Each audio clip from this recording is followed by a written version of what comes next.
नमस्कार। कानून के रखवाले, कानून के रक्षक क्या कानून से ऊपर हो सकते हैं? क्या कोई भी व्यक्ति कानून को अपने हाथ में लेकर कुछ भी कर सकता है? क्या आपको लगता है कि देश कानून से चलना चाहिए या मनमानी से चलना चाहिए? इन सवाल के तमाम जवाब यही होंगे कि कानून सर्वोपरि है, संविधान सर्वोपरि है और उसी के हिसाब से देश चल सकते हैं, वरना तो ये मनमानी रिपब्लिक या बनाना रिपब्लिक या एक तरीके से तानाशाही में तब्दील हो जाएगा।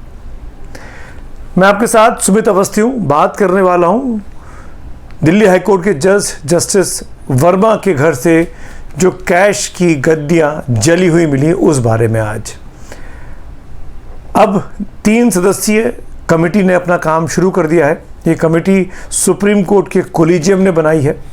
कल इस 3 सदस्यीय कमेटी में, जिसमें तीनों सर्विंग जजेस हैं, उन्होंने जस्टिस वर्मा के घर का दौरा किया और जहां पर वो जली हुई नोट की गड्डियाँ 500-500 रुपए की दिखी थी, बताया गया कि उनकी कीमत करोड़ों में है।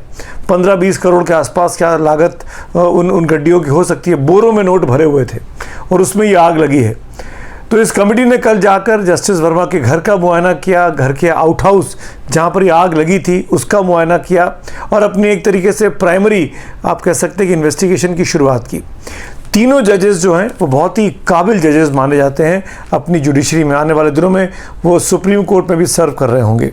इसकी अगुवाई जो कर रहे हैं इस कमेटी की, वो पंजाब और हरियाणा हाई कोर्ट के चीफ जस्टिस हैं शील नागू। इसके अलावा कर्नाटक हाई कोर्ट की जज हैं जस्टिस अनु शिवारमन और हिमाचल प्रदेश हाई कोर्ट के चीफ जस्टिस हैं GS संधावालिया।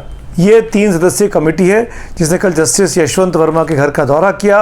वहाँ पे जो लोग बाग थे उनसे देखा, बातचीत की। करीब 45 मिनट तक वो उस घर में रहे। घर के भीतर भी गए और उस जगह पर भी जहाँ पर ये आग लगी थी, क्योंकि आग घर के बाहर लगी थी। जो लोग नहीं जानते, क्विक तौर पर उनको रिकैप करा देता हूँ। होली का दिन था, दुनियादारी होली में खुशी मना रही थी, रिश्तेदारों से मिल रही थी, रंग लगा रही थी। उसी होली की रात को 14 मार्च की बात है, करीब 11:30 बजे 11:35 पर 30 तुगलक क्रेसेंट, जो कि घर है जस्टिस वर्मा का, वहाँ से एक फ़ोन कॉल गया दिल्ली के फायर डिपार्टमेंट को कि आग लग गई है। और अगले 8-9 मिनट के अंदर फायर ब्रिगेड की गाड़ियाँ वहाँ पहुँच गई, जिसमें 5 दमकल के कर्मी थे और उन्होंने करीब 1:30 से 11:45 बजे से और 1:30 बजे के बीच में करीब 1-1.5 घंटे के वक्त में उन्होंने उस आग को बुझाने का काम किया। आग बुझा ली गई। जब ये आग लगी, जस्टिस वर्मा और उनकी धर्मपत्नी उनके साथ वो घर पे नहीं थे, बाकी स्टाफ उनका घर पे था।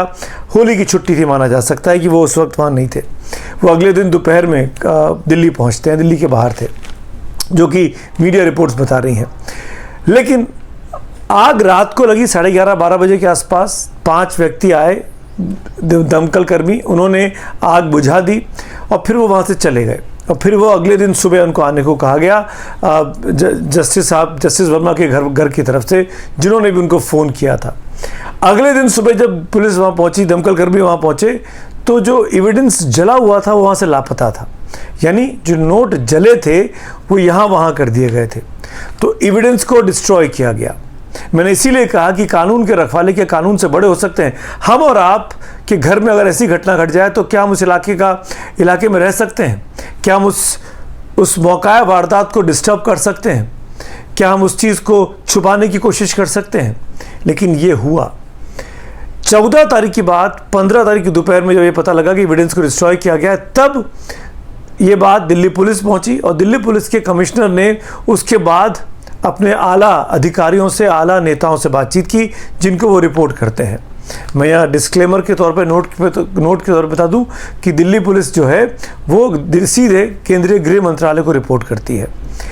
इसी बाबत खबर पहुंची दिल्ली के चीफ जस्टिस के पास, उपाध्याय साहब के पास, जिसके मातहत में जस्टिस वर्मा काम करते हैं दिल्ली हाई कोर्ट में।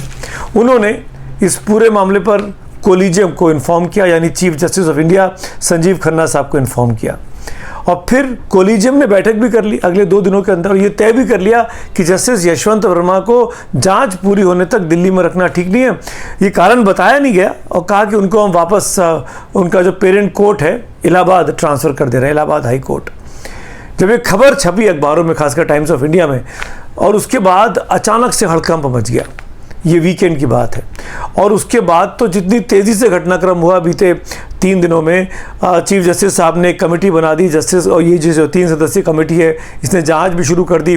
चीफ जस्टिस साहब ने जो उनको तमाम एविडेंस मिले थे दिल्ली हाई कोर्ट की तरफ से, दिल्ली फायर ब्रिगेड की तरफ से, दिल्ली फायर पुलिस की तरफ से, वो उन्होंने प्रेस रिलीज में सब कुछ सामने ला के रख दिया। ऐसा लगा कि जुडिशरी में बहुत ही सफाई के साथ एक काम चल रहा है ताकि कोई सवाल ना खड़े करे जुडिशरी की नीयत कहीं अपने जज को बचाने की तो नहीं है, क्योंकि जज साहब के घर में ये नोट मिले थे। मोटे तौर पर ये बात अब धीरे धीरे करके स्थापित हो गई थी कि जस्टिस यशवंत वर्मा का जो रोल है उसकी जांच होनी चाहिए। अब जांच हो रही है, उनको कह दिया सुप्रीम कोर्ट के कोलिजियम ने आपको ट्रांसफर तो इलाहाबाद कर रहे हैं पर आप किसी जुडिशियल काम का हिस्सा नहीं बन सकते हैं। वहाँ इलाहाबाद में बार एसोसिएशन ने, जो वकीलों की संगठन है, उन्होंने मना कर दिया कि किसी ऐसे व्यक्ति को जो दागी है, जो आरोपी है भ्रष्टाचार का, उसको वापस क्यों भेज रहे हैं? क्या हम कोई डस्टबिन है? क्या हम कोई कूड़े का डब्बा है कि यहाँ पे कचरा ला के डाला जा रहा है? वो लोग हड़ताल पर चल रहे हैं 2 दिन से, वो एक अलग प्रेशर चल रहा है। तो जस्टिस वर्मा अभी काम काज नहीं कर रहे हैं। जस्टिस वर्मा अभी इलाहाबाद में जाकर उन्होंने अपना दायित्व भी नहीं संभाला है क्योंकि वकील वहाँ प्रोटेस्ट कर रहे हैं। लेकिन ये वीडियो मैं आज इसलिए बना रहा हूँ जो कि बहुत इंपॉर्टेंट है। ऐसा लग रहा है कि शुरू से लेकर 14 मार्च से लेकर पहले 19 मार्च को खबर बाहर आई और आज हम करीब 26 मार्च को है, करीब 12-13 दिन का वक्त निकल गया है, लेकिन अभी तक इस मामले में कोई भी कॉन्क्रीट चीज़ सामने नहीं आई। ये पता नहीं चल पा रहा है किसने फ़ोन किया, ये पता नहीं चल पा रहा है कि जज साहब कहाँ गए। जज साहब का ऑफिशियल तौर पर रिएक्शन आया कि ये पैसा मेरा नहीं है, ये तो आउट हाउस में, तो आउट हाउस में तो कोई भी जा सकता है। आउट हाउस मतलब घर के बाहर का कमरा, जो कि आंगन, जिसको आप कह लीजिए आंगन में स्टोर जैसा होता है, तो स्टोर की तरफ इस्तेमाल करते थे, इसमें हर कोई आता जाता था। उन्होंने इस पैसे से इनकार कर दिया। अखिलेश यादव का यह बयान आना कि भाई जस्टिस वर्मा का ये पैसा हो ही नहीं सकता, वो हो सकता है कि उन्होंने उधार लिया हो, किसी से उधार लेके घर में रखा हो। इतना पैसा करोड़ों में उधार लेके घर में रखा है, ऐसा क्या उधार जस्टिस वर्मा ने लिया था? ये अखिलेश यादव को साफ करना चाहिए जिन्होंने उनके पक्ष में बयान दिया। इसी सब के बीच में इस बार संसद में कर्नाटक के माइनॉरिटी का जो लेकर जो बिल दिया गया, जो आरक्षण दिया गया कर्नाटक सरकार द्वारा, उस पर हंगामा हो जाता है, उस पर हाउस नहीं चल रहा है। वक्फ के लेकर हाउस नहीं चल पा रहा है। अभी जबकि संसद कार्यरत है, दिल्ली में राजधानी में एक सर्विंग जज साहब के घर में इतनी बड़ी मात्रा में पैसे को लेकर कंट्रोवर्सी हुई है, उस पर चर्चा होनी चाहिए, बहस होनी चाहिए। संसद में बहस नहीं हो रही है। विपक्ष मांग कर रहा है कि संसद में सरकार बहस कराए। सरकार का इंटेंट फिलहाल तक तो नहीं दिखा। ये कह दिया गया है कि सुप्रीम कोर्ट ने कमेटी बना दी है, उसकी जांच रिपोर्ट आनी दी जाएगी। तो ये 3 सदस्यीय कमेटी जिसने कामकाज शुरू किया है, उसको कोई फिक्स टाइम फ्रेम नहीं दिया गया है कि कब तक उनको अपनी रिपोर्ट सबमिट करनी है। तो ये भी लगता है कि मामले को क्या टालने की कोशिश की जा रही है, क्योंकि ये बात भी सामने आई कि एक बहुत बड़े चीफ जस्टिस जो अब रिटायर हो चुके हैं, उनके साथ कहीं ना कहीं दोस्ती रही है जस्टिस वर्मा की, और दोनों लोग इलाहाबाद में एक साथ एक वक्त में काम कर चुके हैं। इशारा किया गया कि क्या ये पैसा, ये कामकाज दिल्ली में जो हो रहा था, जो जिस तरह के फैसले दिए जा रहे थे, ऐसे शक जताए जा रहे हैं, ऐसे आरोप लगाए जा रहे हैं, क्या ये सब मिली भगत का हिस्सा हुआ करता था? एक विश्वनाथ चतुर्वेदी हैं याचिकाकर्ता, जिन्होंने मुलायम सिंह पर आय से अधिक संपत्ति के मामले में मामला किया था।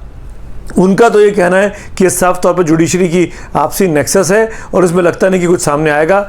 बहुत बड़े जज का नाम विश्वनाथ चतुर्वेदी लेते भी हैं अपनी इस बातचीत में।